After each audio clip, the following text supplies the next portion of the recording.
श्री शिवाय नमस्तुभ्यम। आज की कथा में आप सभी भक्तों का हार्दिक स्वागत है। भगवान भोलेनाथ और माता पार्वती की कृपा सदैव आप पर और आपके समस्त परिवार पर बनी रहे। दोस्तों, आज की कथा में सबसे पहले आप सुनने वाले हैं विंध्य की तपस्या, ओमकार में परमेश्वर लिंग के प्रादुर्भाव और उसकी महिमा का वर्णन। ऋषियों ने कहा कि हे महाभाग जी, आपने अपने भक्त की रक्षा करने वाले महाकाल नामक शिवलिंग की बड़ी अद्भुत कथा सुनाई है। अब कृपा करके चौथे ज्योतिर्लिंग का भी परिचय दीजिए। ओमकार तीर्थ में सर्वपाताखारी परमेश्वर का जो ज्योतिर्लिंग है उसके आविर्भाव की कथा भी सुनाइए। तब सूत जी बोले कि हे महर्षियों, ओमकार तीर्थ में परमेश्वर संजक ज्योतिर्लिंग जिस प्रकार प्रकट हुआ है वह बताता हूँ, उसे प्रेम से सुनो। एक समय की बात है, भगवान नारद मुनि गोकर्ण नामक शिव के समीप जाकर बड़ी भक्ति के साथ उनकी सेवा करने लगे। कुछ काल के बाद वे मुनि श्रेष्ठ वहाँ से गिरिराज विंध्य पर आए और विंध्य ने वहाँ बड़े आदर के साथ उनका पूजन किया। मेरे यहाँ सब कुछ है, कभी किसी बात की कमी नहीं होती। इस भाव को मन में लेकर विंध्याचल नारद जी के सामने खड़ा हो गया। उसकी वह अभिमान भरी बात सुनकर अहंकार नाशक नारद मुनि लंबी सांस खींचकर चुपचाप खड़े रह गए। यह देखकर विंध्य पर्वत ने पूछा, आपने मेरे यहाँ कौन सी कमी देखी? आपके इस तरह लंबी सांस खींचने का क्या कारण है? नारद जी ने कहा, भैया तुम्हारे यहाँ सब कुछ है, फिर भी मेरू पर्वत तुमसे बहुत ऊंचा है। उसके शिखरों का भी भाग देवताओं के लोकों में भी पहुंचा हुआ है, किंतु तुम्हारे शिखर का भाग वहां कभी नहीं पहुंच सका है। सूत जी कहते हैं कि ऐसा कहकर नारद जी वहां से जिस तरह आए थे उसी तरह से चल दिए, परंतु विंध्य पर्वत मेरे जीवन आदि को धिक्कार है ऐसा सोचता हुआ मन ही मन संतप्त हो उठा। अच्छा, अब मैं विश्वनाथ भगवान शंभु की आराधना पूर्वक तपस्या करूंगा, ऐसा हार्दिक निश्चय करके वह भगवान शंकर की शरण में गया और तदंतर जहाँ साक्षात ओमकार की स्थिति है वहाँ प्रसन्नता पूर्वक जाकर उसने शिव की पार्थिव मूर्ति बनाई और 6 मास तक निरंतर शंभु की आराधना करके शिव के ध्यान में ही तत्पर होकर वह अपनी तपस्या के स्थान से हिला तक नहीं। विंध्याचल की ऐसी तपस्या देखकर पार्वती पति प्रसन्न हो गए। उन्होंने विंध्याचल को वह अपना स्वरूप दिखाया जो योगियों के लिए भी दुर्लभ है। वे प्रसन्न होकर उस समय उससे बोले, विंध्य तुम मनोवांछित वर मांगो। मैं भक्तों को अभिचिंतन शंभु ने उसे वह उत्तम वर दे दिया और कहा, पर्वतराज विंध्य तुम जैसा चाहो वैसा करो। इसी समय देवता तथा निर्मल अंतःकरण वाले ऋषि वहां आए और शंकर जी की पूजा करके बोले, हे प्रभु आप यहाँ स्थिर रूप से निवास करें। देवताओं की यह बात सुनकर परमेश्वर शिव प्रसन्न हो गए और लोगों को सुख देने के लिए उन्होंने सहर्ष वैसा ही किया। वहाँ जो एक ही ओमकार लिंग था वह 2 स्वरूपों में विभक्त हो गया। प्रणव में जो सदाशिव थे वे ओमकार नाम से विख्यात हुए और पार्थिव मूर्ति में जो शिव ज्योति प्रतिष्ठित हुई उसकी परमेश्वर संज्ञा हुई। परमेश्वर को ही अम्लेश्वर भी कहते हैं। इस प्रकार ओमकार और परमेश्वर यह दोनों शिवलिंग अभिष्ट फल प्रदान करने वाले हैं।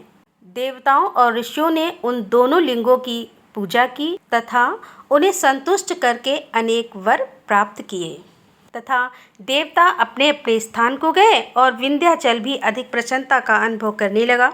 उसने अपने अभिष्ट कार्य को सिद्ध किया और मानसिक परिता को त्याग दिया। जो पुरुष इस प्रकार से भगवान शंकर का पूजन करता है वह माता के गर्भ में फिर नहीं आता और अपने अभिष्ट फल को प्राप्त भी कर लेता है, इसमें कोई संशय नहीं है। सूत जी कहते हैं कि हे महर्षि, ओमकार में जो ज्योतिर्लिंग प्रकट हुआ और उसकी आराधना से जो फल मिलता है वह सब यहाँ तुम्हें बता दिया। इसके बाद मैं उत्तम केदार नामक ज्योतिर्लिंग का वर्णन करूँगा। अब आप सुनेंगे केदारेश्वर तथा भीमशंकर नामक ज्योतिर्लिंग के आविर्भाव की कथा तथा उनके महात्म्य का वर्णन। सूत जी कहते हैं कि ब्राह्मणों भगवान विष्णु के जो नर और नारायण नामक 2 अवतार हैं और भारतवर्ष के बद्रिकाश्रम तीर्थ में तपस्या करते हैं, उन दोनों ने पार्थिव शिवलिंग बनाकर उसमें स्थित होकर पूजा ग्रहण करने के लिए भगवान शंभु से प्रार्थना की। शिव जी भक्तों के अधीन होने के कारण प्रतिदिन उनके बनाए हुए पार्थिव लिंग में पूजन होने के लिए लिए आया करते थे।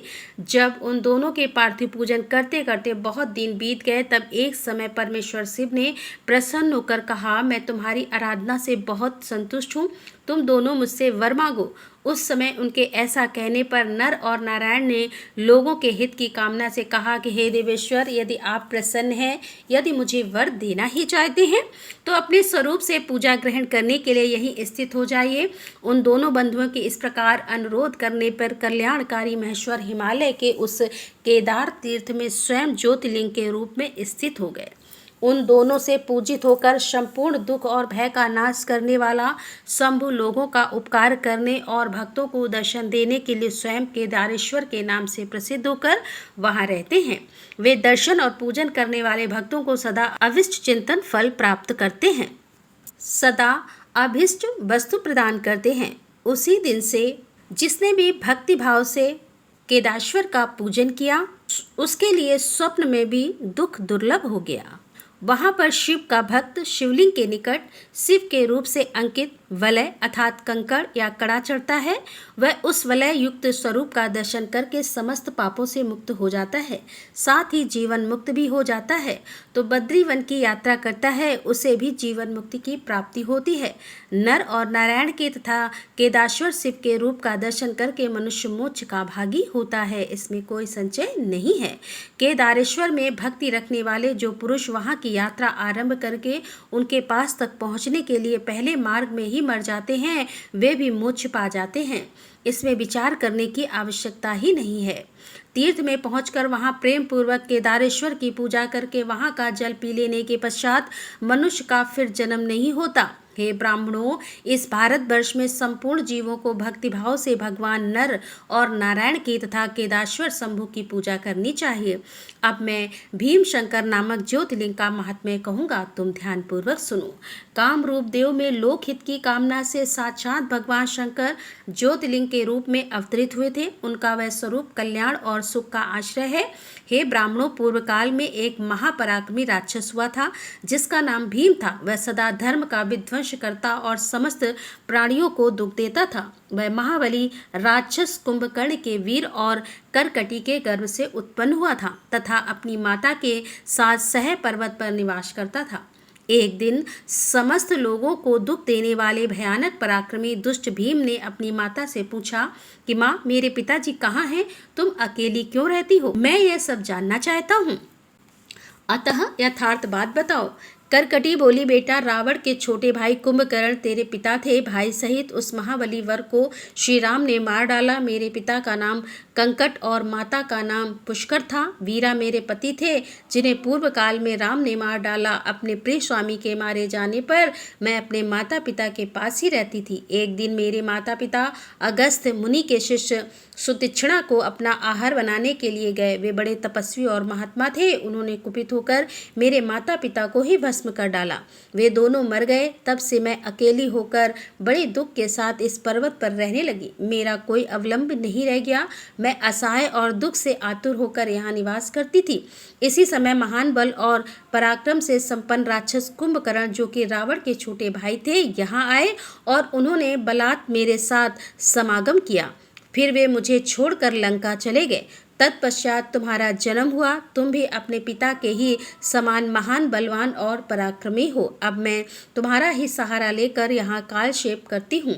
सूत जी कहते हैं कि हे ब्राह्मणों, करकटी की यह बात सुनकर भयानक पराक्रमी भीम कुपित होकर यह विचार करने लगा कि मैं विष्णु के साथ कैसा बर्ताव करूं। इन्होंने तो मेरे पिता को ही मार डाला और मैंने नाना नानी भी उनके भक्त के हाथ से ही मारे गए और इस प्रकार मुझे बहुत दुख दिया। यदि मैं अपने पिता का पुत्र हूँ तो श्री हरि को अवश्य पीड़ा दूंगा। ऐसा निश्चय करके भीम महान तप करने के लिए चला गया। उसने ब्रह्मा की प्रसन्नता के लिए 1000 वर्षों तक महान तप किया। तपस्या के साथ साथ वह मन ही मन इष्ट देवता का ध्यान भी किया करता था। तब लोक पितामह ब्रह्मा उसे वर देने के लिए गए और इस प्रकार बोले। ब्रह्मा जी ने कहा, भीम, मैं तुम पर प्रसन्न हूँ। तुम्हारी जो इच्छा हो उसके अनुसार वर मांगो। भीम बोला, हे देवेश्वर, हे कमलासन, यदि आप प्रसन्न हैं और मुझे वर देना चाहते हैं तो आज मुझे ऐसा बल दीजिए जिसकी कहीं तुलना ना हो। सूत जी कहते हैं कि ऐसा कहकर उस राक्षस ने ब्रह्मा जी को नमस्कार किया और ब्रह्मा जी भी उसे अभिष्ट वर देकर अपने धाम को चले गए। ब्रह्मा जी से अत्यंत बल पाकर राक्षस अपने घर आया और माता को प्रणाम करके शीघ्रतापूर्वक बड़े गर्व से बोला, माँ अब तुम मेरा बल देखो, मैं इंद्र आदि देवताओं तथा उनकी सहायता करने वाले श्री हरि का महान संहार कर डालूंगा। ऐसा कहकर भयानक पराक्रमी भीम ने पहले इंद्र आदि देवताओं को जीता और उन सबको अपने अपने स्थान से निकालकर बाहर किया। तदंतर देवताओं की प्रार्थना से उनका पक्ष लेने वाले श्री हरि को भी उनसे युद्ध में हराया। फिर प्रसन्नता पूर्वक पृथ्वी को जीतना प्रारंभ किया। सबसे पहले वह कामरूप देश के राजा शुद्ध को जीतने के लिए गया। वहां राजा के साथ उसका भयंकर युद्ध हुआ। दुष्ट असुर भीम ने ब्रह्मा जी के दिए हुए वर के प्रभाव से शिव के आश्रित रहने वाले महावीर महाराज सुदक्षिणा को परास्त कर दिया और सब सामग्रियों सहित उनका राज तथा सर्वस्व अपने अधिकार में कर लिया। भगवान शिव के प्रिय भक्त धर्मप्रेमी परम धर्मात्मा राजा को भी उसने कैद कर लिया और उनके पैरों में बेड़ी डालकर उन्हें एकांत स्थान में बंद कर दिया। वहां उन्होंने भगवान की प्रीति के लिए शिव की उत्तम पार्थिव मूर्ति बनाकर उन्हीं का भजन पूजन करना प्रारंभ किया। उन्होंने बारंबार गंगा जी की स्तुति की और मानसिक स्नान आदि करके पार्थिव पूजन की विधि से शंकर जी की पूजा संपन्न की। विधि पूर्वक भगवान शिव का ध्यान करके वे प्रणव युक्त पंचाक्षर मंत्र ओम नमः शिवाय का जप करने लगे। अब उन्हें दूसरा कोई काम करने के लिए अवकाश नहीं मिलता था। उन दिनों उनकी साध्वी पत्नी राजबल्लभा दक्षिणा प्रेम पूर्वक पार्थिव पूजन करती थी। वे दंपत्ति अनन्य भाव से भक्तों का कल्याण करने वाले भगवान शंकर का भजन करते और प्रतिदिन उन्हीं की आराधना में तत्पर रहते थे। इधर वह राक्षस वर के अभिमान से मोहित होकर यज्ञ कर्म आदि सब धर्मों का लोप करने लगा और सबसे कहने लगा कि तुम लोग सब कुछ मुझे ही दे दो। हे महर्षियों, दुरात्मा राक्षसों की बहुत बड़ी सेना साथ लेकर उसने सारी पृथ्वी को अपने वश में कर लिया। वह वेदों, शास्त्रों, स्मृतियों और पुराणों में बताए हुए धर्म का लोप करके शक्तिशाली होने के कारण स्वयं ही सबका उपभोग करने लगा। तब सब देवता तथा ऋषि अत्यंत पीड़ित होकर महाकोश के तट पर गए और शिव का आराधना तथा स्तवन करने लगे। उनके इस प्रकार स्तुति करने पर भगवान शिव अत्यंत प्रसन्न होकर देवताओं से बोले कि हे देवगण तथा हे महर्षियों, मैं प्रसन्न हूँ, वर मांगो, तुम्हारा कौन सा कार्य सिद्ध करूँ। देवता बोले, हे देवेश्वर, आप अंतर्यामी हैं, अतः सबके मन की सारी बात जानते हैं, आपसे कुछ भी अज्ञात नहीं है। हे प्रभु, हे महेश्वर, कुंभकर्ण से उत्पन्न करकटी का बलवान पुत्र राक्षस भीम ब्रह्मा जी के दिए हुए वर से शक्तिशाली होकर देवताओं को निरंतर पीड़ा दे रहा है। अतः आप इस दुखदायी राक्षस का नाश कर दीजिए, हम पर कृपा कीजिए, विलंब ना कीजिए। शंभु ने कहा कि हे देवताओं, कामरूप देश के राजा सुदक्षिणा मेरे श्रेष्ठ भक्त हैं, उनसे मेरा एक संदेश कह दो, फिर तुम्हारा सारा कार्य शीघ्र ही पूरा हो जाएगा।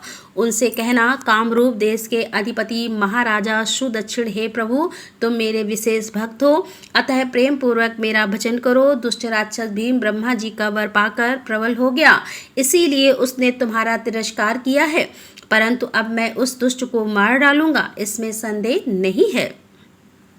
सूत जी कहते हैं कि हे ब्राह्मणों, तब उन सब देवताओं ने प्रसन्नतापूर्वक वहां जाकर उन महाराज से शंभु की कही हुई सारी बातें कह सुनाई। उनसे वह संदेश कहकर देवताओं और महर्षियों को बड़ा आनंद प्राप्त हुआ और वे सब के सब शीघ्र ही अपने अपने आश्रम को चले गए। इधर भगवान शिव भी अपने गणों के साथ लोकहित की कामना से अपने भक्त की रक्षा करने के लिए सादर उसके निकट गए और गुप्त रूप से वहीं ठहर गए। इसी समय कामरूप नरेश ने पार्थिव शिव के सामने गाढ़ ध्यान लगाना आरंभ किया। इतने में ही किसी ने राक्षस से जाकर कह दिया कि राजा तुम्हारे नाश के लिए कोई पुरस्करण कर रहे हैं। यह समाचार सुनते हुए राक्षस कुपित हो उठा और उनको मार डालने की इच्छा से नंगी तलवार हाथ में लिया राजा के पास गया। वहां पार्थिव आदि जो सामग्री स्थित थी उसे देखकर तथा उसका प्रयोजन और स्वरूप को समझकर राक्षस ने यही माना कि राजा मेरे लिए कुछ कर रहा है, अतः सब सामग्रियों सहित इस नरेश को मैं बलपूर्वक अभी नष्ट कर देता हूँ। ऐसा विचार कर उस महाकृटिशो राजा ने भगवान शंकर पर रक्षा करने का भार सौंपकर कहा, मैं चराचर जगत के स्वामी भगवान शिव का पूजन करता हूँ। तब राक्षस भीम ने भगवान शंकर के प्रति बहुत तिरस्कार युक्त दुर्वचन कहकर राजा को धमकाया और भगवान शंकर के पार्थिव लिंग पर तलवार चलाई। वह तलवार उस पार्थिव लिंग का स्पर्श भी नहीं करने पाई। उससे साक्षात भगवान हर वहां प्रकट हो गए और बोले, देखो मैं भीमेश्वर हूँ और अपने भक्त की रक्षा के लिए प्रकट हुआ हूँ। मेरा पहले से ही यह व्रत है कि मैं सदा अपने भक्त की रक्षा करूँ, इसीलिए भक्तों को सुख देने वाले मेरे बल की ओर दृष्टिपात करो। ऐसा कहकर भगवान शिव ने पिनाक से उसकी तलवार के 2 टुकड़े कर दिए। तब उस राक्षस ने फिर अपना त्रिशूल चलाया, परंतु शंभु ने उस दुष्ट के त्रिशूल को भी सैकड़ों टुकड़े कर डाले। तदंतर शंकर जी के साथ उसका घोर युद्ध हुआ, जिससे सारा जगत शब्द हो गया। तब नारद जी ने आकर भगवान शंकर से प्रार्थना की। नारद बोले, लोगों को भ्रम में डालने वाले हे महेश्वर, हे मेरे नाथ, आप क्षमा करें, क्षमा करें। तिनके को काटने के लिए कुल्हाड़ी चलाने की क्या आवश्यकता है? शीघ्र ही इसका संहार कर डालिए। नारद जी के इस प्रकार प्रार्थना करने पर भगवान शंभु ने होकार मात से उस समय समस्त राक्षसों को भस्म कर डाला। हे मुने, सब देवताओं के देखते देखते शिव जी ने उन सारे राक्षसों को दग्ध कर दिया। तदंतर भगवान शंकर की कृपा से इंद्र आदि समस्त देवताओं और मुनीश्वर को शांति मिली तथा संपूर्ण जगत स्वस्थ हुआ। उस समय देवताओं और विशेषता मुनियों ने भगवान शंकर से प्रार्थना की कि हे प्रभु, आप यहाँ लोगों को सुख देने के लिए सदा निवास करें। यह देश निधि माना गया है, यहाँ आने वाले लोगों को प्रायः दुख ही प्राप्त होता है, परंतु आपका दर्शन करने से यहाँ सबका कल्याण होगा। आप भीम शंकर के नाम से विख्यात होंगे और सबके संपूर्ण मनोरथ को सिद्ध करेंगे। आपका यह ज्योतिर्लिंग सदा पूजनीय और समस्त आपत्तियों का निवारण करने वाला होगा। सूत जी कहते हैं कि हे ब्राह्मणों, उनके इस प्रकार प्रार्थना करने पर लोक हितकारी एवं भक्त वत्सल परम स्वतंत्र शिव प्रसन्नता पूर्वक वहीं स्थित हो गए। और अब आप सुनेंगे विश्वेश्वर ज्योतिर्लिंग और उनकी महिमा के प्रसंग में पंचक्रोशी की महत्ता का प्रतिपादन। सूत जी कहते हैं कि हे मुनिवर, अब मैं काशी के विश्वेश्वर नामक ज्योतिर्लिंग का महात्म्य बताऊंगा, जो महापातकों का भी नाश करने वाला है। तुम लोग ध्यान पूर्वक सुनो। इस भूतल पर जो कोई भी वस्तु दृष्टिगोचर होती है वह सच्चिदानंद स्वरूप निर्विकार एवं सनातन ब्रह्मा रूप है। अपने कैवल्य अर्थात अद्वैत भाव में ही रमने वाले उन अद्वितीय परमात्मा में कभी 1 से 2 हो जाने की इच्छा जागृत हुई। फिर वही परमात्मा सगुण रूप से प्रकट होकर शिव कहलाए। वे शिव ही पुरुष और स्त्री 2 रूपों में प्रकट हो गए। उनमें जो पुरुष था उसका शिव नाम हुआ और जो स्त्री हुई उसे शक्ति कहते हैं। उन चिंतानंद स्वरूप शिव और शक्ति ने स्वयं अदृश्य रहकर स्वभाव से ही 2 चेतनों प्रकृति और पुरुष की सृष्टि की। हे मुनिवरों, उन समय उन दोनों माताओं को सामने देखकर वे दोनों प्रकृति और पुरुष बोले कि हे प्रभु, हे शिव, तपस्या के लिए तो कोई स्थान है ही नहीं। फिर हम दोनों इस समय कहाँ स्थित होकर आपकी आज्ञा के अनुसार तप करें। तब निर्गुण शिव ने तेज के सर्वभूते शुभ एवं सुंदर नगर का निर्माण किया, जो उनका अपना ही स्वरूप था। वह सभी आवश्यक उपकरणों से युक्त था। उस नगर का निर्माण करके उन्होंने उसे उन दोनों के लिए भेजा। वह नगर आकाश में पुरुष के समीप आकर्षित हो गया।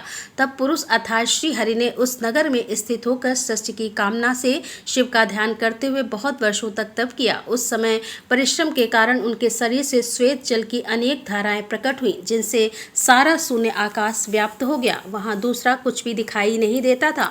उसे देखकर भगवान विष्णु मन ही मन बोल उठे, यह कैसी अद्भुत वस्तु दिखाई देती है। उस समय इस आश्चर्य को देखकर उन्होंने अपना सिर हिलाया, जिससे उन प्रभु के सामने ही उनके एक कान से मणि गिर पड़ी। जहाँ वह मणि गिरी वह स्थान मणि कणिका नामक महान तीर्थ हो गया। जब पूर्वोक्त जल राशि में वह सारी पंचक्रोशी डूबने और बहने लगी, तब निर्गुण शिव ने शीघ्र ही उसे अपने त्रिशूल के द्वारा धारण कर लिया। फिर विष्णु अपनी पत्नी प्रकृति के साथ वहीं सोए। तब उनकी नाभि से एक कमल प्रकट हुआ और उस कमल से ब्रह्मा उत्पन्न हुए। उनकी उत्पत्ति में भी शंकर का आदेश ही कारण था। तदंतर उन्होंने शिव की आज्ञा पाकर अद्भुत सृष्टि आरंभ की। ब्रह्मा जी ने ब्रह्मांड में 14 भुवन बनाए। ब्राह्मण का विस्तार महर्षियों ने 50 करोड़ योजन का बताया है। फिर भगवान शिव ने यह सोचा कि ब्रह्मांड के भीतर कर्मपाश से बंधे हुए प्राणी मुझे कैसे प्राप्त कर सकेंगे। यह सोचकर उन्होंने मुक्तदायिनी पंचक्रोशी को इस जगत में ही छोड़ दिया। यह पंचक्रोशी काशी लोक में कल्याणदायिनी, कर्म बंधन का नाश करने वाली, ज्ञानदात्री तथा मोक्ष प्रकाशित करने वाली मानी गई है। अतः मुझे परम प्रिय है। यहाँ स्वयं परमात्मा ने अभिमुख लिंग की स्थापना की है। अतः मेरे अंशभूत हे हरे, तुम्हें कभी इस क्षेत्र का त्याग नहीं करना चाहिए। ऐसा कहकर भगवान हर ने काशीपुरी को स्वयं अपने त्रिशूल से उतारकर मृतलोक के जगत में छोड़ दिया। ब्रह्मा जी का एक दिन पूरा होने पर जब सारे जगत का प्रलय हो जाता है, तब भी निश्चय ही इस काशीपुरी का नाश नहीं होता।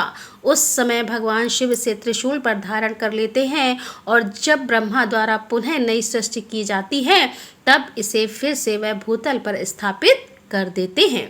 कर्मों का कर्षण करने से ही इस पुरी को काशी कहते हैं। काशी में अविमुक्तेश्वरानंद की पुरुषों को भी मोक्ष प्रदान करने वाला है।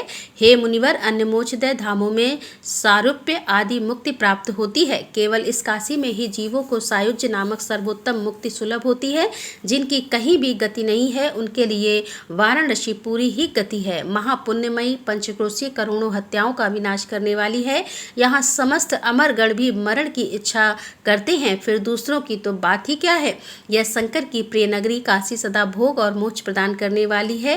कैलाश के पति, जो कि भीतर से सत्वगुणी और बाहर से तमोगुण कहे गए हैं, काला गम रुद्र के नाम से विख्यात हैं। वे निगुण होते हुए भी सगुण रूप से प्रकट हुए शिव हैं। उन्होंने बारंबार प्रणाम करके निर्गुण शिव से इस प्रकार कहा, हे विश्वनाथ, हे महेश्वर, मैं आपका ही हूँ, इसमें संचय नहीं है। सामवेद महादेव, मुझ आत्मज पर कृपा कीजिए और जगत पते लोक हित की कामना से आपको सदा यहीं रहना चाहिए। हे जगन्नाथ, मैं आपसे प्रार्थना करता हूँ, आप यहाँ रहकर जीवों का उद्धार करें। सूत जी कहते हैं, तदंतर मन और इंद्रियों को वश में रखने वाले अभिमुक्त ने भी शंकर से बारंबार प्रार्थना करके नेत्रों से आंसू बहाते हुए ही प्रसन्नता पूर्वक उनसे कहा। अभिमुक्त बोले, काल रूपी रोग की सुंदर औषधि देवादिदेव महादेव, आप वास्तव में तीनों लोगों के स्वामी तथा ब्रह्मा और विष्णु आदि के द्वारा भी सेवित हैं। हे देव, काशीपुरी को आप अपनी राजधानी स्वीकार करें। मैं अत्यंत सुख की प्राप्ति के लिए यहाँ सदा आपका ध्यान लगाए स्थिर भाव से बैठा रहूंगा। आप ही मुक्ति देने वाले तथा संपूर्ण कामनाओं के पूरक हैं, दूसरा कोई नहीं है। अतः आप परोपकार के लिए उमा सहित सदा यहाँ विराजमान रहे। हे सदाशिव, आप समस्त जीवों का संसार सागर से पार करें। हे हर, मैं बारंबार प्रार्थना करता हूँ कि आप अपने भक्तों का कार्य सिद्ध करें। सूत जी कहते हैं कि हे ब्राह्मणों, जब विश्वनाथ ने भगवान शंकर से इस प्रकार प्रार्थना की, तब सर्वेश्वर शिव समस्त लोगों का उपकार करने के लिए वहाँ विराजमान हो गए। जिस दिन से भगवान शिव काशी में आ गए, उसी दिन से काशी सर्वश्रेष्ठ पुरी हो गई। सूत जी कहते हैं कि हे मुनिवर, मैं संक्षेप से ही वाराणसी तथा विश्वेश्वर के परम सुंदर महात्म्य का वर्णन करता हूँ, तुम ध्यान पूर्वक सुनो। एक समय की बात है कि पार्वती देवी ने लोकहित की कामना से बड़ी प्रसन्नता के साथ भगवान शिव से अभिमुक्त क्षेत्र और अभिमुक्त लिंग का महात्म्य पूछा। तब परमेश्वर शिव ने कहा कि यह वाराणसीपुरी सदा के लिए मेरा तम क्षेत्र है और सभी जीवों की मुक्ति का सर्वदा हेतु है। इस क्षेत्र में सिद्ध गण सदा मेरे व्रत का आश्रय लेकर नाना प्रकार के वेश धारण किए मेरे लोक को पाने की इच्छा रखकर तात्मा और जितेंद्री होकर नित्य महायोग का अभ्यास करते हैं। उस उत्तम महायोग का नाम है पाशुपत योग। उसका श्रुतियों द्वारा प्रतिपादन हुआ है। वह भोग और मोक्ष रूप फल प्रदान करने वाला है। हे महेश्वरी, वाराणसीपुरी में निवास करना मुझे सदा ही अच्छा लगता है, जिस कारण से मैं सब कुछ छोड़कर काशी में रहता हूँ उसे बताता हूँ, तुम ध्यान पूर्वक सुनो। जो मेरा भक्त तथा मेरे तत्व का ज्ञानी है, वे दोनों अवश्य मोक्ष के भागी होते हैं। उनके लिए तीर्थ की अपेक्षा नहीं है। विहित और अविहित दोनों प्रकार के कर्म उनके लिए समान हैं। उन्हें जीवन मुक्त ही समझना चाहिए। वे दोनों कहीं भी मरे तुरंत ही मोक्ष प्राप्त कर लेते हैं। यह मैंने निश्चित बात कही है। हे सर्वोत्तम शक्ति देवी, उसे इस परम उत्तम अवमुक्त तीर्थ में जो विशेष बात है उसे तुम मन लगाकर सुनो। सभी वर्ण और समस्त आश्रमों के लोग, चाहे वे बालक हों, जवान हों, बूढ़े हों या फिर कोई भी हों क्यों ना हो, यदि इस पुरी में मर जाएं तो मुक्त हो ही जाते हैं, इसमें संशय नहीं है। स्त्री अपवित्र हो या पवित्र, कुमारी हो या विवाहित विधवा हो या पंध्या, रजस्वला, प्रसूता, संस्कारहीना अथवा जैसी तैसी कैसी ही क्यों ना हो, यदि इस क्षेत्र में मरी हो तो अवश्य मोक्ष की भागी होती है, इसमें संदेह नहीं है। स्वदेश अंडज उदित जरायुज प्राणी जैसे यहाँ मरने पर मोक्ष पाता है, वैसे और कहीं नहीं पाता। हे देवी, यहाँ मरने वालों के लिए ना ज्ञान की अपेक्षा है, ना भक्त की, ना कर्म की आवश्यकता है, और ना दान की, ना काशी संस्कृत की अपेक्षा है, और ना धर्म की ही है। यहाँ नाम कीर्तन पूजन तथा उत्तम जाति की भी उपेक्षा नहीं होती। जो मनुष्य मेरे इस मोक्षदय क्षेत्र में निवास करता है, वह चाहे जैसे मरे, उसके लिए मोक्ष की प्राप्ति सुनिश्चित है। हे प्रिय, मेरा यह दिव्य पूर्व गुहा से भी गुहातर है। ब्रह्मा आदि देवता भी इसके महात्म्य को नहीं जानते, इसीलिए महान क्षेत्र अभिमुख नाम से प्रसिद्ध है, क्योंकि नैमिष आदि सभी तीर्थों से श्रेष्ठ है। यह मरने पर अवश्य मोक्ष देने वाला है। धर्म का सार सत्य है, मोक्ष का सार समता है, तथा समस्त क्षेत्रों एवं तीर्थों का सार यह अभिमुख तीर्थ काशी है, ऐसी विंद की मान्यता है। एवं तीर्थों का सार यह अभिमुक्त तीर्थ काशी है, ऐसी विद्वानों की मान्यता है।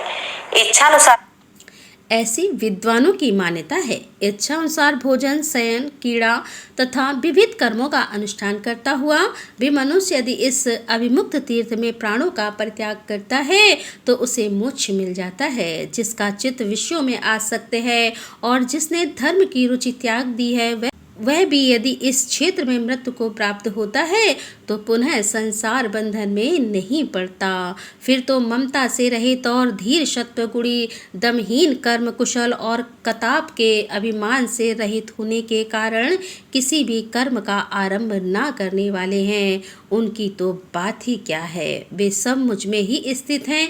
इस काशीपुरी में शिव भक्तों द्वारा अनेकों शिवलिंग स्थापित किए गए हैं।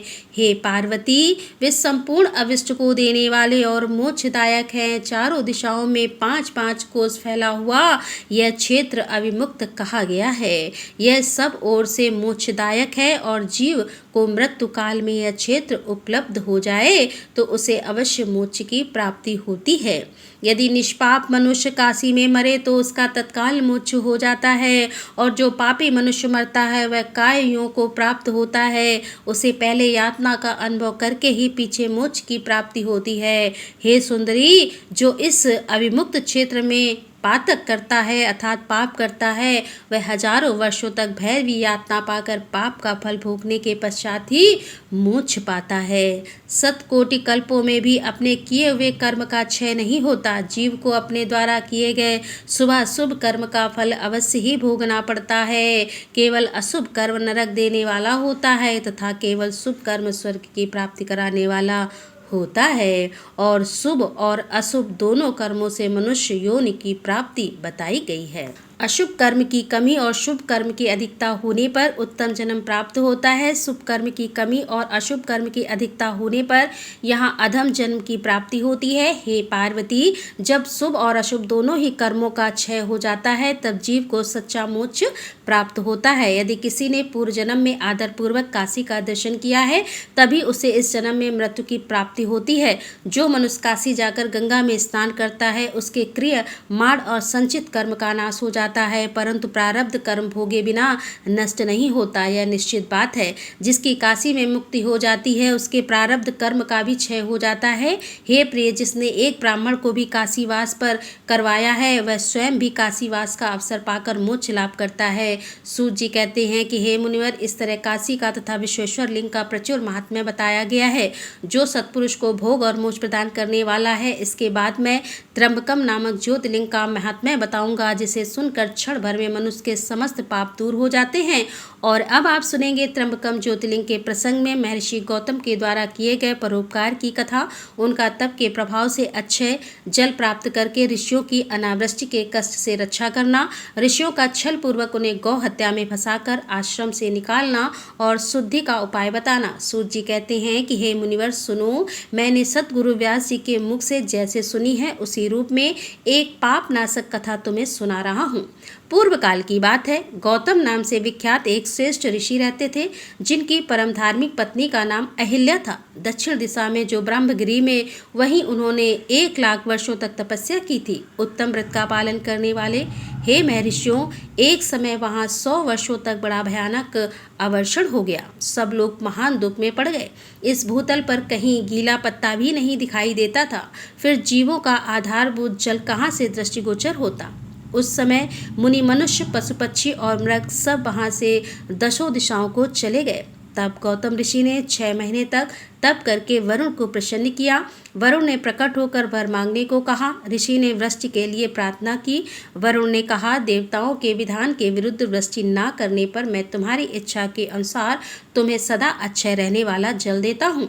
तुम एक गड्ढा तैयार करो। उनके ऐसा कहने पर गौतम ने एक हाथ गहरा गड्ढा खोदा और वरुण ने उस दिव्य जल के द्वारा भर दिया तथा परोपकार से सुशोभित होने वाले मुनि श्रेष्ठ गौतम से कहा कि हे महामने, कभी क्षण न होने वाला यह जल तुम्हारे लिए तीर्थ रूप होगा और पृथ्वी पर तुम्हारे ही नाम से इसकी ख्याति होगी। यहाँ किए हुए दान, होम, तप, देव पूजन तथा पितरों का श्राद्ध सभी अच्छे होंगे। ऐसा कहकर उस महर्षि से प्रशंसक वरुण देव अंतर्ध्यान हो गए। उस जल के द्वारा दूसरों का उपकार करके महर्षि गौतम को भी बड़ा सुख मिला। महात्मा पुरुष का आश्रय मनुष्यों के लिए महत्व की प्राप्ति कराने वाला होता है। महान पुरुष ही महात्मा के उस स्वरूप को देखते और समझते हैं। दूसरे अधम मनुष्य नहीं, मनुष्य जैसे पुरुष का सेवन करता है वैसा ही फल पाता है। महान पुरुष की सेवा से महत्ता मिलती है और क्षुद्र की सेवा से क्षुद्र उत्तम पुरुषों का यह स्वभाव ही है कि वे दूसरों के दुख को सहन नहीं कर पाते। अपने को दुख प्राप्त हो जाए इसे भी स्वीकार कर लेते हैं, किंतु दूसरों के दुख का निवारण ही करते हैं।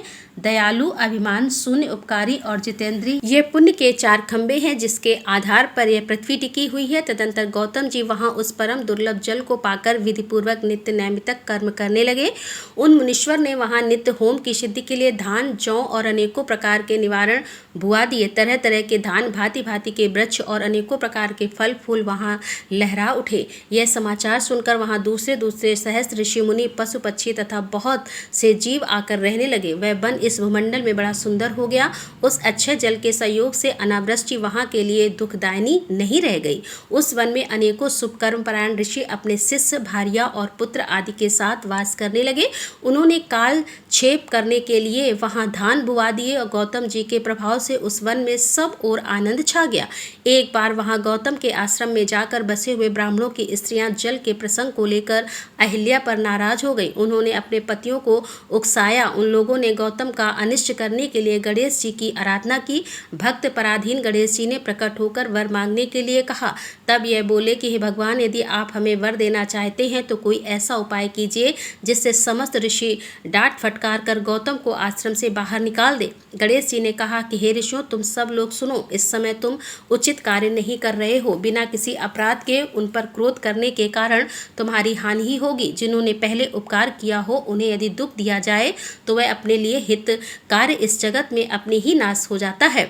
ऐसी तपस्या करके उत्तम फल की सिद्धि की जाती है। स्वयं ही सुख फल का परित्याग करके अहित काक फल को नहीं ग्रहण किया जाता। ब्रह्मा जी ने तो यह कहा है कि असाधु कभी साधुता को और साधु कभी असाधुता को ग्रहण नहीं करता।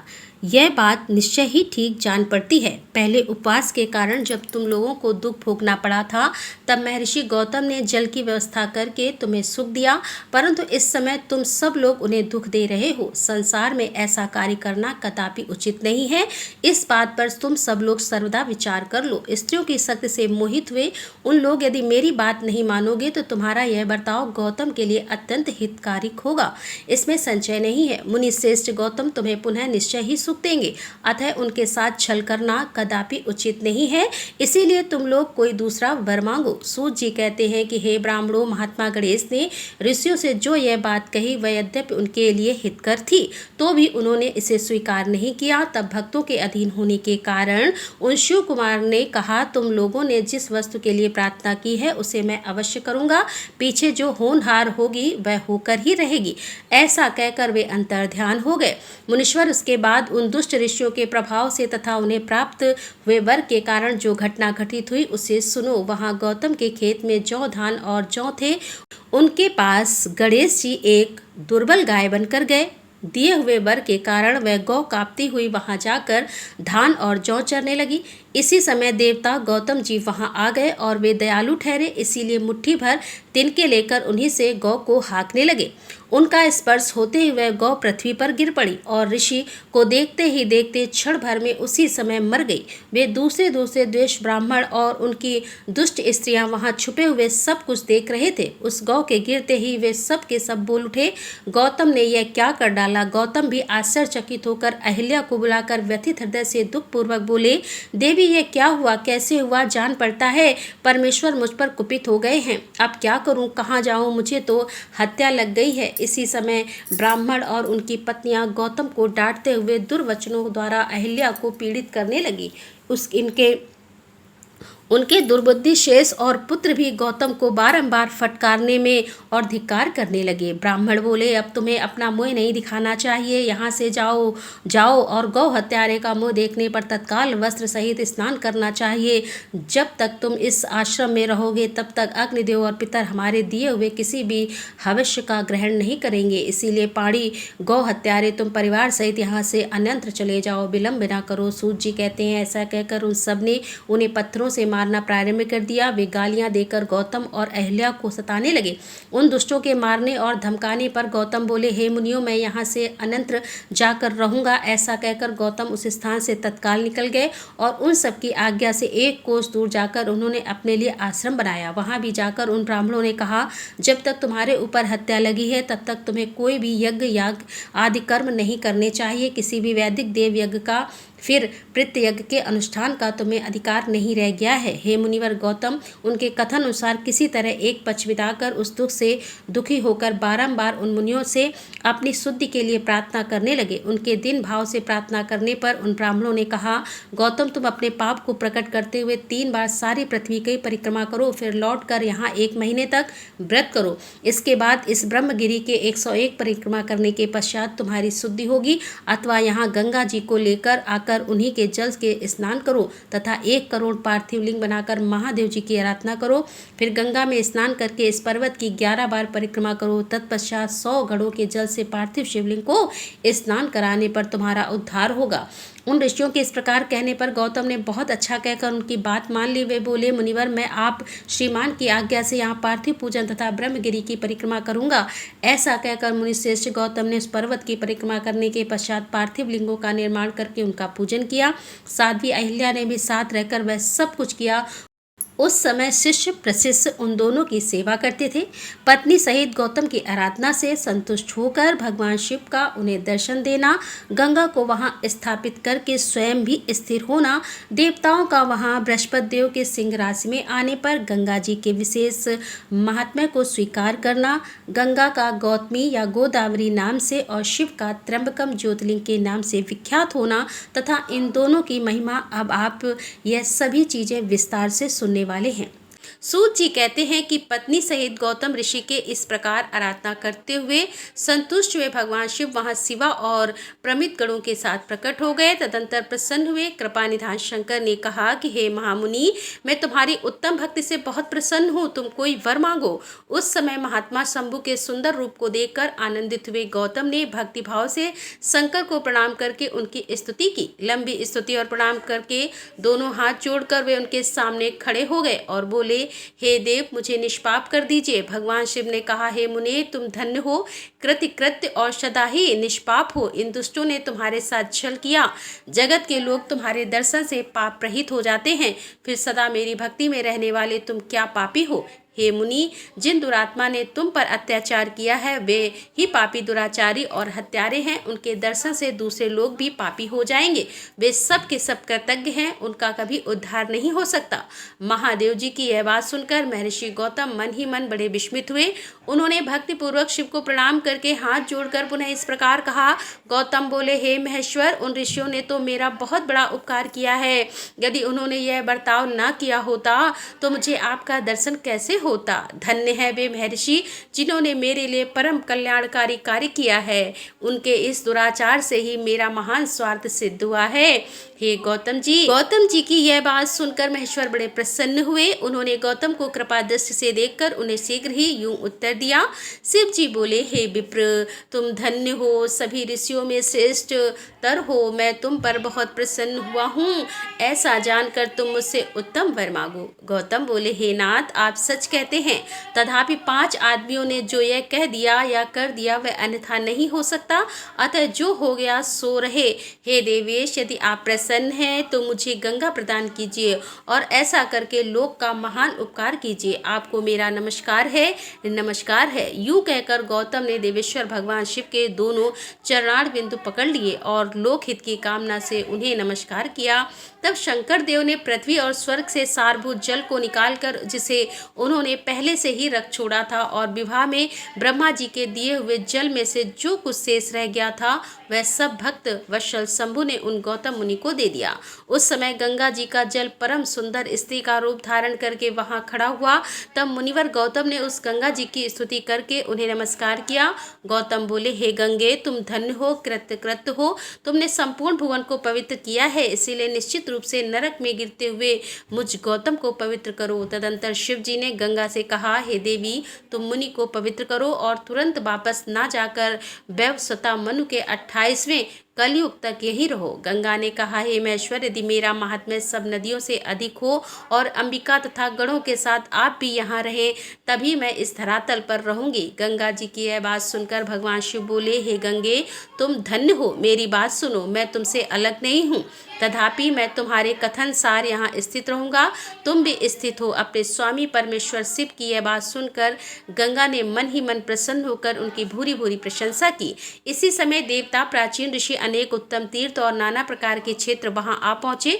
उन सब ने बड़े आदर से जय जयकार करते हुए गौतम, गंगा तथा गिरिसई शिव का पूजन किया। तदंतर उन सब देवताओं ने मस्तक झुकाकर हाथ जोड़कर उन सब की प्रसन्नता पूर्वक स्तुति की। उस समय प्रसन्न हुई गंगा और गिरीश ने उनसे कहा, हे श्रेष्ठ देवताओं, वर मांगो। तुम्हारा प्रिय करने की इच्छा से वह वर हम तुम्हें देंगे। देवता बोले, हे देवेश्वर, यदि आप संतुष्ट हैं और सरिताओं में श्रेष्ठ गंगे, यदि आप भी प्रसन्न हैं तो हमारा तथा मनुष्यों का प्रिय करने के लिए आप लोग कृपा पूर्वक यहाँ निवास करें। गंगा बोली, हे देवताओं, फिर तो सबका प्रिय करने के लिए आप लोग स्वयं ही यहाँ क्यों नहीं रहते? मैं तो गौतम जी के पाप का प्रक्षालन करने जैसे आई हूँ, उसी तरह लौट जाऊंगी। आपके समाज में यहाँ मेरी कोई विशेषता समझी जाती है? इस बात का पता कैसे लगे? यदि आप यहाँ मेरी विशेषता सिद्ध कर सकें तो मैं अवश्य यहाँ रहूंगी, इसमें संशय नहीं है। सब देवताओं ने कहा, सरिताओं में श्रेष्ठ गंगे, सबके परम शूरत बृहस्पति जी जब जब सिंहराज पर स्थित होंगे तब तब हम सब लोग यहाँ आया करेंगे, इसमें संशय नहीं है। 11वें वर्षों तक लोगों का जो भी पातक यहाँ प्रालिब्ध होगा, उसे मलिन हो जाने पर हम उसी पाप राशि को धोने के लिए आदर पूर्वक तुम्हारे पास आएंगे। हमने यह सर्वदा सच्ची बात कही है। हे सरिता देवी, हे महादेवी, अतः तुमको और भगवान शंकर को समस्त लोकों पर अनुग्रह तथा हमारा प्रिय करने के लिए यहाँ नित्य निवास करना चाहिए। गुरु जब तक सिंह राशि पर रहेंगे तभी तक यहाँ निवास करेंगे। उस समय तुम्हारे जल में त्रिकाल स्नान और भगवान शंकर का दर्शन करके हम शुद्ध होंगे, फिर तुम्हारी आज्ञा लेकर अपने स्थान को लौटेंगे। सूत जी कहते हैं, इस प्रकार उन देवताओं तथा महर्षि गौतम की प्रार्थना करने पर भगवान शंकर और सरिता में श्रेष्ठ गंगा दोनों वहाँ स्थित हो गए। वहाँ की गंगा गौतमी अर्थात गोदावरी नाम से विख्यात हुई और भगवान शिव का ज्योतिमय लिंग त्र्यंबकम कहलाया। यह ज्योतिर्लिंग महान पातकों का नाश करने वाला है। उसी दिन से लेकर जब जब बृहस्पति सिंह राशि में स्थित होते हैं तब तब सब तीर्थ क्षेत्र, देवता, पुष्कर आदि सरोवर, गंगा आदि नदियां तथा श्री विष्णु आदि देवगण अवश्य गौतमी के तट पर पधार कर वहां वास करते हैं। वे सब जब तक गौतमी के किनारे रहते हैं तब तक अपने स्थान पर उनका कोई फल नहीं होता, और जब वे अपने प्रदेश में लौट जाते हैं तभी वहाँ इनके सेवन का फल मिलता है। यह त्र्यंबकम नाम से प्रसिद्ध ज्योतिर्लिंग गौतमी के तट पर स्थित है और बड़े बड़े पातकों का नाश करने वाला है। जो भक्तिभाव से इस त्र्यंबकम लिंग का दर्शन पूजन, स्तवन एवं वंदन करता है वह समस्त पापों से मुक्त हो जाता है। गौतम के द्वारा पूजित त्र्यंबकम नामक ज्योतिर्लिंग इस लोक में समस्त अभिष्ट को देने वाला तथा परलोक में उत्तम मोक्ष प्रदान करने वाला है। हे मुनीश्वर, इस प्रकार तुमने जो कुछ पूछा था वह सब मैंने कह सुनाया। अब और क्या सुनना चाहते हो कहो, मैं उसे भी तुम्हें बताऊंगा, इसमें कोई संशय नहीं है। तब सूत जी कहते हैं, अब मैं वैद्य नादेश्वर महात्म्य बताऊंगा, सुनो। राक्षस राज रावण, जो कि बड़ा अभिमानी और अपने अहंकार को प्रकट करने वाला था, उत्तम पर्वत कैलाश पर भक्तिभाव से भगवान शिव की आराधना कर रहा था। कुछ काल तक आराधना करने पर जब महादेव जी प्रसन्न नहीं हुए तब वह शिव की प्रसन्नता के लिए दूसरा तप करने लगा। पुलस्त्य कुलनंदन श्रीमान रावण ने सिद्धि के स्थान भूत हिमालय पर्वत से दक्षिण वृक्षों से भरे हुए वन में पृथ्वी पर एक बहुत बड़ा गड्ढा खोदकर उसमें अग्नि की स्थापना की और उसके पास ही भगवान शिव को स्थापित करके हवन आरंभ किया। ग्रीष्म ऋतु में वह 5 अग्नियों के बीच में बैठता और वर्षा ऋतु में खुले मैदान में चबूतरे पर सोता और शीतकाल में जल के भीतर खड़ा रहता। इस तरह 3 प्रकार से उसकी तपस्या चलती थी। इस रीत से रावण ने बहुत तप किया तो भी दुरात्माओं के लिए, जिनको रिझाना कठिन है, वे परमात्मा महेश्वर उस पर प्रसन्न नहीं हुए। तब महामनस्वी दैत्य राजा रावण ने अपना मस्तक काटकर शंकर जी का पूजन आरंभ किया। विधि पूर्वक शिव की पूजा करके वह अपना एक एक सिर काटता और भगवान को समर्पित कर देता था। इस तरह उसने क्रमशः अपने 9 सिर काट डाले। जब एक ही सिर बाकी रह गया तब भक्त वत्सल भगवान शंकर संतुष्ट हुए और वह प्रसन्न होकर वहीं उसके सामने प्रकट हो गए। भगवान शिव ने उसके सभी मस्तकों को पूर्वता निरोग करके उसे उसकी इच्छा के अनुसार अनुपम उत्तम बल प्रदान किया। भगवान शिव की कृपा प्रसाद पाकर राक्षस रावण ने नतमस्तक होकर हाथ जोड़कर उनसे कहा, हे देवेश्वर, प्रसन्न होइए, मैं आपको लंका में ले चलता हूँ। आप मेरे इस मनोरथ को सफल कीजिए, मैं आपकी शरण में आया हूँ। रावण के ऐसा कहने पर भगवान शंकर बड़े संकट में पड़ गए और अनमने होकर बोले, राक्षस राज, मेरी सारंग भीत बात सुनो। तुम मेरे इस उत्तम लिंग को भक्तिभाव से अपने घर को ले जाओ, परंतु जब तुम इसे कहीं भूमि पर रख दोगे तब वह वहीं पर सुस्थिर हो जाएगा, इसमें कोई संदेह नहीं है। अब तुम्हारी जैसी इच्छा हो वैसा करो। सूत जी कहते हैं कि ब्राह्मणों, भगवान शंकर के ऐसा कहने पर राक्षस राज रावण बहुत अच्छा कहकर वह शिवलिंग हाथ लेकर अपने घर की ओर चला, परंतु मार्ग में भगवान शिव की माया से उसे मूत्र उत्सर्ग की इच्छा हुई। पुलस्त्य नंदन रावण सामर्थ्यशाली होने पर भी मूत्र के वेग को रोक न सका।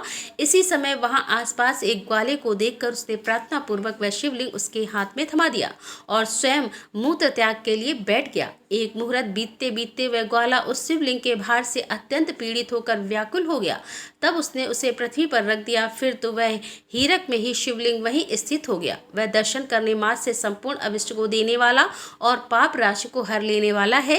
हे मुने, वही शिवलिंग तीनों लोकों में वैद्य नादेश्वर से प्रसिद्ध हुआ। जो सत्पुरुष को भोग और मोक्ष देने वाला है, वह दिव्य उत्तम एवं श्रेष्ठ ज्योतिर्लिंग दर्शन और पूजन से भी समस्त पापों को हर लेता है और मोक्ष की प्राप्ति कराता है।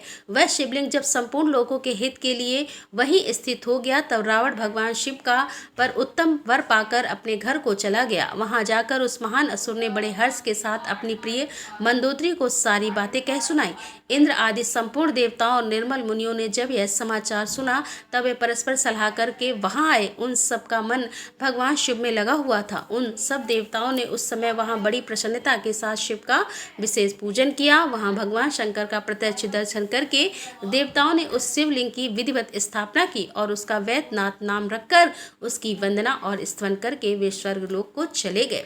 ऋषियों ने पूछा, हे सूत जी, जब वह शिवलिंग वहीं स्थित हो गया तब रावण अपने घर को चला गया, तब वहाँ कौन सी घटना घटित हुई, यह आप बताइए। सूत जी ने कहा, ब्राह्मणों, भगवान शिव का परम उत्तम वर पाकर महान असुर रावण अपने घर को चला गया। वहाँ उसने अपनी प्रिया से सब बातें कही और अत्यंत आनंद का अनुभव करने लगा। इधर इस समाचार को सुनकर देवता घबरा गए कि पता नहीं यह देवद्रोही महादुष्ट रावण भगवान शिव के वरदान से बल पाकर क्या करेगा। उन्होंने नारद जी को भेजा। नारद जी ने जाकर रावण से कहा, तुम कैलाश पर्वत को उठाओ, तब पता लगेगा कि शिव जी का दिया हुआ वह वरदान कहाँ तक सफल हुआ। रावण को यह बात जच गई। उसने जाकर कैलाश को उखाड़ लिया। इससे सारा कैलाश हिल उठा। तब गिरजा कहने लगी, हे महादेव जी ने रावण को घमंडी समझकर इस प्रकार श्राप दिया। कैलाश हिल उठा। तब गिरजा के कहने से महादेव जी ने रावण को घमंडी समझकर इस प्रकार श्राप दिया। महादेव जी बोले, रे दुष्ट भक्त दुर्बुद्धि रावण, तू अपने बल पर इतना घमंड ना कर। तेरी इन भुजाओं का घमंड चूर करने वाला वीर पुरुष शीघ्र ही इस जगत में अवतरित होगा। सूत जी कहते हैं, इस प्रकार वहाँ जो घटना हुई उसे नारद जी ने सुना। रावण ने प्रसन्न चित्त होकर जैसे आया था उसी तरह अपने घर लौट आया। इस प्रकार मैंने वैद्य नादेश्वर सुनने वाले मनुष्यों का समस्त पाप भस्म हो जाता है। अब आप सुनेंगे नागेश नामक ज्योतिर्लिंग का प्रादुर्भाव और उसकी महिमा। सूत जी कहते हैं कि ब्राह्मणों, अब मैं परमात्मा शिव के नागेश नामक परम उत्तम ज्योतिर्लिंग का आविर्भाव का प्रसंग सुनाऊंगा। तुम ध्यानपूर्वक सुनो। दारुका नाम से प्रसिद्ध कोई राक्षसी थी जो पार्वती के वरदान से सदा घमंड में भरी रहती थी।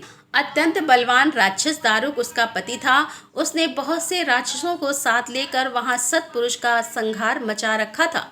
वह लोगों के यज्ञ और धर्म का नाश करता फिरता और पश्चिम समुद्र के तट पर उसका एक वन था जो संपूर्ण समृद्धियों से भरा रहता था। उस वन का विस्तार सब ओर से 16 योजन था। दारुका अपने विलास के लिए जहाँ जाती वहीं भूमि वृक्ष तथा अन्य सब उपकरणों से युक्त वह वन भी चला जाता था।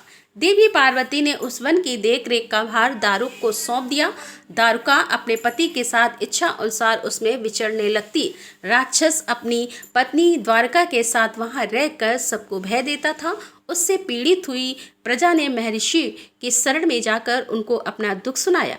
शरणागत की रक्षा के लिए राक्षसों को यह शाप दे दिया कि यह राक्षस यदि पृथ्वी पर प्राणियों की हिंसा या यज्ञों का विध्वंस करेंगे तो उसी समय अपने प्राणों से हाथ धो बैठेंगे। देवताओं ने जब यह बात सुनी तब उन्होंने दुराचारी राक्षसों पर चढ़ाई कर दी। अब राक्षस घबराए। यदि वे लड़ाई में देवताओं को मारते तो मुनि के शाप से स्वयं मर जाते और यदि नहीं मारते तो पराजित होकर भूखों मर जाते। उस अवस्था में राक्षसी दारुका ने कहा कि भवानी के वरदान से मैं इस सारे वन को जहाँ चाहूँ ले जा सकती हूँ। यूँ कहकर वह समस्त वन को जो है ले जाकर समुद्र में जा बसी। राक्षस लोग पृथ्वी पर न रहकर जल में निर्भय रहने लगे और वहां प्राणियों को पीड़ा देने लगे। एक बार बहुत सी नाव उधर से आ निकली जो मनुष्यों से भरी हुई थी। राक्षसों ने उनमें बैठे हुए सब लोगों को पकड़ लिया और बेड़ियों से बांधकर कारागार में डाल दिया। वे उन्हें बारंबार धमकियां देने लगे। उनसे सुप्रिय वशुले का सरदार था। वह बड़ा सदाचारी भस्म रुद्राक्षीधारी तथा भगवान शिव का परम भक्त था। सुप्रिय नंदन जो शंकर का पूजन करता ही था। बहुत से अपने साथियों को भी उसने शिव की पूजा सिखाती थी। फिर सब लोग नमः शिवाय मंत्र का जप और शंकर जी का ध्यान करने लगे। सुप्रिय नंदन राक्षस को जब इस बात का पता लगा तब उसने आकर सुप्रिया को धमकाया। उसके साथ ही राक्षस सुप्रिय नंदन भय से कातर हो गया। वह बड़े प्रेम से शिव का चिंतन और उनके नामों का जप करने लगा। वैश्यपति ने कहा, देवेश्वर शंकर मेरी रक्षा कीजिए।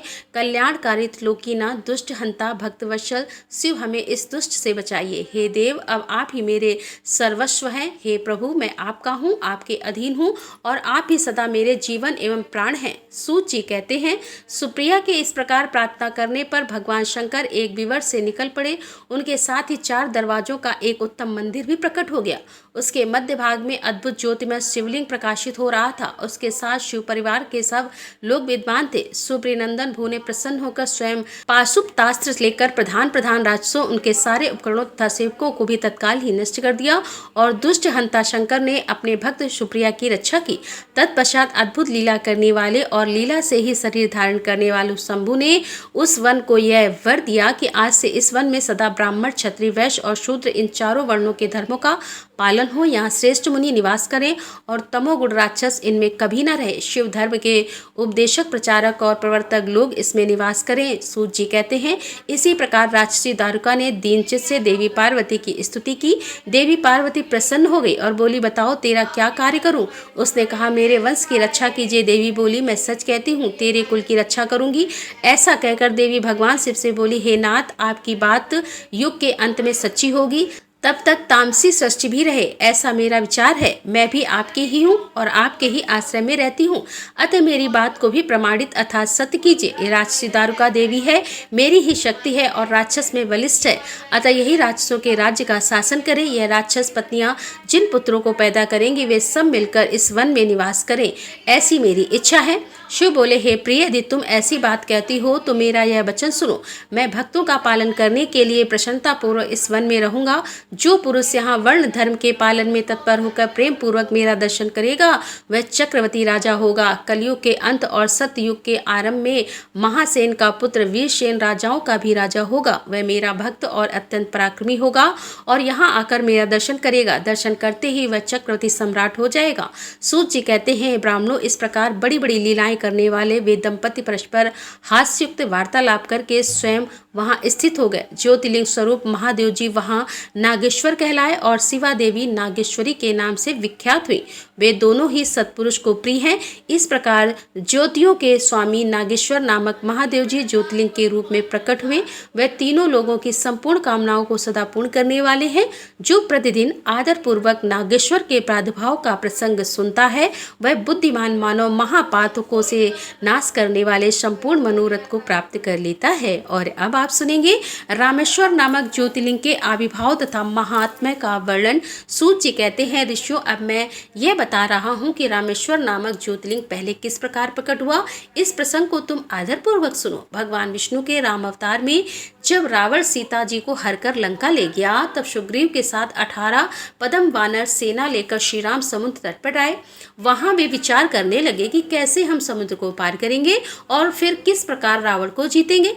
इतने में श्री राम जी को प्यास लगी। उन्होंने जल मांगा और वानर मीठा जल ले आए। श्री राम ने प्रसन्न होकर वह जल तो ले लिया, तब तक उन्हें स्मरण हो आया कि मैंने अपनी स्वामी भगवान शंकर का दर्शन तो किया ही नहीं, फिर यह जल कैसे कर सकता हूँ। ऐसा कहकर उन्होंने उस जल को नहीं पिया। जल रख देने के पश्चात रघुनंदन ने पार्थिव पूजन किया। आवाहन आदि 16 उपचारों को प्रस्तुत करके विधिपूर्वक बड़े प्रेम से शंकर जी की अर्चना की।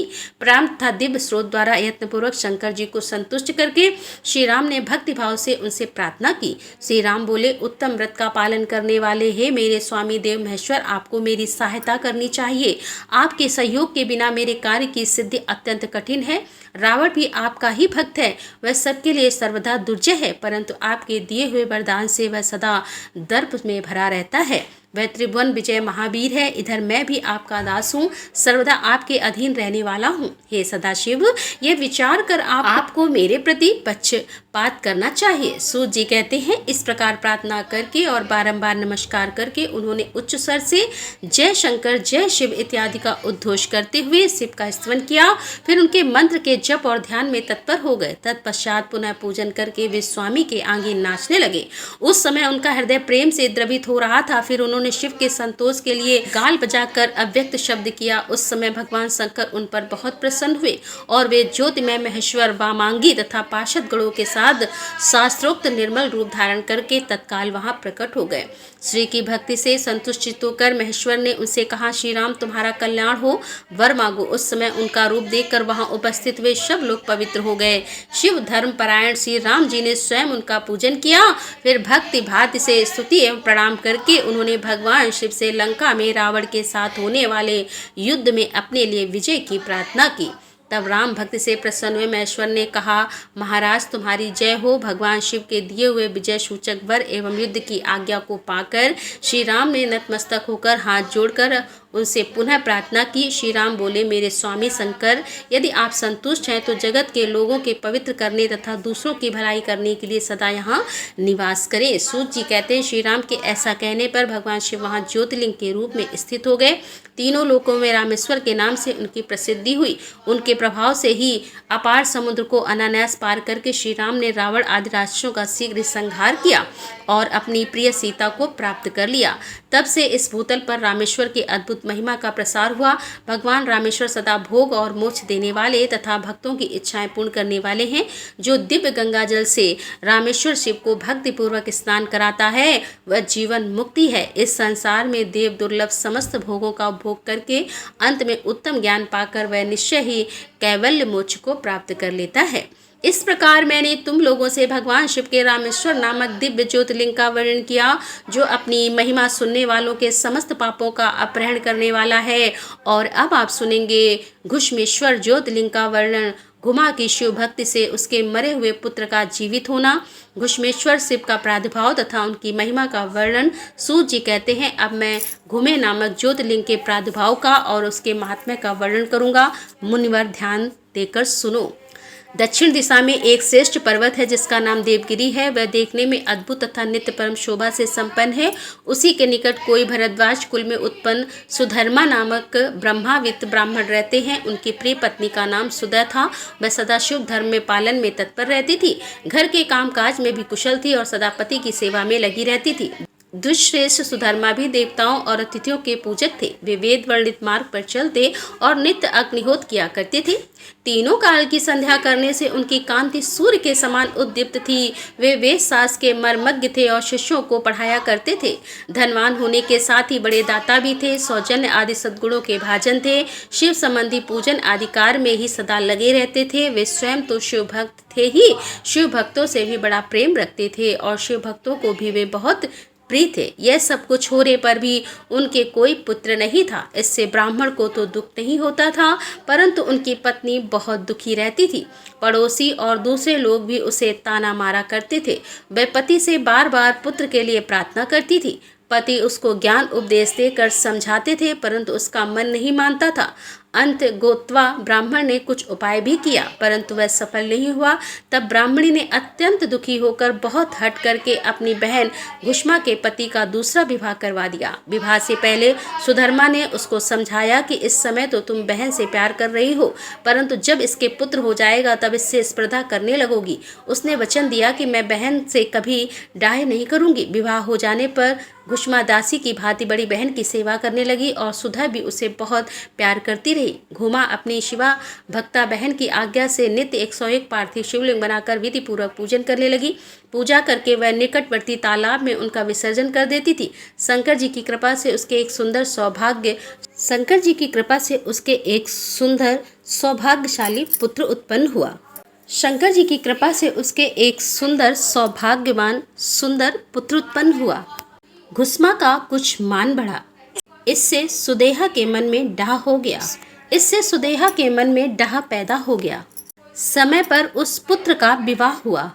पुत्र वधू घर में आ गई, बुद्धि भ्रष्ट हो गई और एक दिन उसने रात में सोते हुए पुत्र को छुरे से उसके शरीर के टुकड़े टुकड़े करके मार डाला और वे अंगों को उसी तालाब में ले जाकर डाल दिया जहां घुष्मा प्रतिदिन पार्थिव लिंगों का विसर्जन करती थी। पुत्र के अंगों को उस तालाब में फेंक कर वह लौट आई और घर में सुखपूर्वक सो गई। घुष्मा सवेरे उठकर प्रतिदिन का पूजन आदि कर्म करने लगी। श्रेष्ठ ब्राह्मण सुधर्मा स्वयं भी नित्य कर्म में लग गए।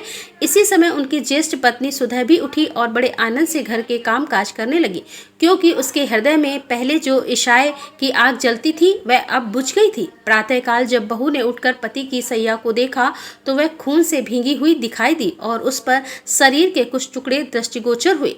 इससे उसको बड़ा दुख हुआ। उसने अपनी सास घुष्मा के पास जाकर निवेदन किया कि हे उत्तम व्रत का पालन करने वाली आर्य, आपके पुत्र कहाँ गए? उनकी सैया रक्त से भींगी हुई है और उस पर शरीर के कुछ टुकड़े दिखाई देते हैं। हाय मैं मारी गई, किसने यह दुष्ट कर्म किया है? ऐसा कहकर वह बेटे की प्रिय पत्नी भांति भांति से करुण विलाप करती हुई रोने लगी। सुधर्मा की बड़ी पत्नी सुदेवा भी उस समय हाय मैं मारी गई ऐसा कहकर दुख में डूब गई। उसने ऊपर से तो दुख किया, किंतु मन ही मन वह हर्ष से भरी हुई थी। घुष्मा भी उस समय उस वधू को दुख को सुनकर अपने नित्य पार्थिव पूजन के व्रत से विचलित नहीं हुई। उसका मन बेटे को देखने के लिए तनिक भी उत्सुक नहीं हुआ। उसके पति की भी ऐसी अवस्था थी, जब तक नित्य नियम पूरा नहीं हुआ तब तक उन्हें दूसरी किसी बात की चिंता ही नहीं हुई। दोपहर को पूजन समाप्त होने पर घुष्मा ने अपने पुत्र की भयंकर सैया पर दृष्टिपात किया, तथापि उसके मन में किंचित मात्र भी दुख नहीं माना। वह सोचने लगी कि जिन्होंने यह बेटा दिया था वे ही इसकी रक्षा करेंगे। वे भक्त प्रिय कहलाते हैं, काल के भी काल और सत्पुरुष के आश्रय हैं। एकमात्र वे प्रभु सर्वेश्वर शंभु ही हमारे रक्षक हैं। वे माला गूंथने वाले पुरुष की भांति जिनको जोड़ते हैं उनको अलग भी करते हैं। अतः अब मेरे चिंता करने से क्या होगा? इस तत्व का विचार करके उसने शिव के भरोसे धैर्य धारण किया और उस समय दुख का अनुभव नहीं किया। वह पूर्वतः पार्थिव शिवलिंग को लेकर स्वस्थ चित्त से शिव के नामों का उच्चारण करती हुई उस तालाब के किनारे गई। उन पार्थिव लिंगों को तालाब में डालकर जब वह लौटने लगी तो उसे अपना पुत्र उसी तालाब के किनारे खड़ा दिखाई दिखाई दिया। सूत जी कहते हैं कि हे ब्राह्मणों, उस समय वहां अपने पुत्र को जीवित देखकर उसकी माता घुष्मा को ना तो हर्ष हुआ और ना विषद, वह पूर्वतः स्वस्थ बनी रही। इसी समय उस पर संतुष्ट हुए ज्योतिषी स्वरूप महेश्वर शिव शीघ्र उसके सामने प्रकट हो गए। शिव बोले, हे सुमुखी, मैं तुम पर प्रसन्न हूँ, वर मांगो। तेरी दुष्टा सौत ने इस बच्चे को मार डाला था, अतः मैं उसे त्रिशूल से मारूंगा। सूत जी कहते हैं, तब घुष्मा ने शिव को प्रणाम करके उस समय यह वर मांगा कि हे नाथ, सुदय मेरी बड़ी बहन है, अतः आपको इसकी रक्षा करनी चाहिए। तब भगवान शिव बोले, उसने तो बड़ा भारी अपराध किया है, तुम उस पर उपकार क्यों करती हो? दुष्ट कर्म करने वाली सुधा तो मार डालने के योग्य है। घुष्मा ने कहा कि हे देव, आपके दर्शन मात्र से पातक नहीं ठहरता। इस समय आपका दर्शन करने से उसका सारा पाप भस्म हो जाए तो अपराध करने वालों पर भी उपकार करता है, उसके दर्शन मात्र से पाप बहुत दूर भाग जाते हैं। हे प्रभु, यह अद्भुत भगवान वाक्य मैंने सुन रखा है, इसीलिए हे सदाशिव, जिसने ऐसा कुकर्म किया है वही करे, मैं ऐसा क्यों करूं? मुझे तो बुरा करने वालों का भी भला ही करना है। तब सूत जी कहते हैं, घुष्मा के ऐसा कहने पर दया सिंधु भक्तवत्सल महेश्वर और भी प्रसन्न हुए तथा इस प्रकार बोले, हे घुष्मे, तुम कोई और भी वर मांगो, मैं तुम्हारे हित कर पर अवश्य कर दूंगा, क्योंकि तुम्हारे इस भक्त से और विकार शून्य स्वभाव से मैं बहुत प्रसन्न। भगवान शिव की बात सुनकर घुमा बोली कि हे प्रभु, यदि आप वर देना चाहते हैं तो लोगों की रक्षा के लिए सदा यहाँ निवास कीजिए और मेरे नाम से ही आपकी ख्याति हो। तब महेश्वर शिव ने अत्यंत प्रसन्न होकर कहा, मैं तुम्हारे ही नाम से घुष्मेश्वर कहलाता हुआ सदा यहाँ निवास करूंगा और सबके लिए सुखदायक होगा। मेरा शुभ ज्योतिर्लिंग घुमे नाम से प्रसिद्ध होगा।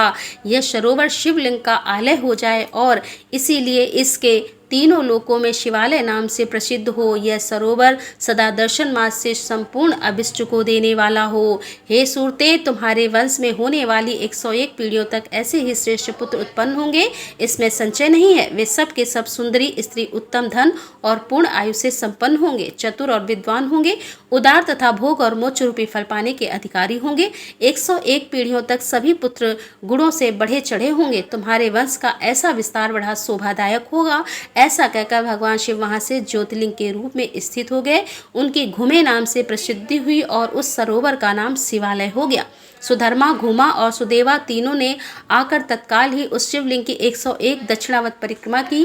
पूजा करके परस्पर मिलकर मन का मैल दूर करके वे सब वहां बड़े सुख का अनुभव करने लगे। पुत्र को जीवित देखकर सुधा बहुत लज्जित हुई और पति तथा घुमा से क्षमा प्रार्थना करके उसने अपने पाप के निवारण के लिए प्रायश्चित किया। हे मुनीश्वर, इस प्रकार वह घुष्मेश्वर लिंग प्रकट हुआ। उसका दर्शन पूजन करने से सदा सुख की वृद्धि होती है। ब्राह्मणों के इस तरह मैंने तुमसे 12 ज्योतिर्लिंग की महिमा बताई है। यह सभी लिंग संपूर्ण कामनाओं के पूरक तथा भोग और मोक्ष देने वाले हैं।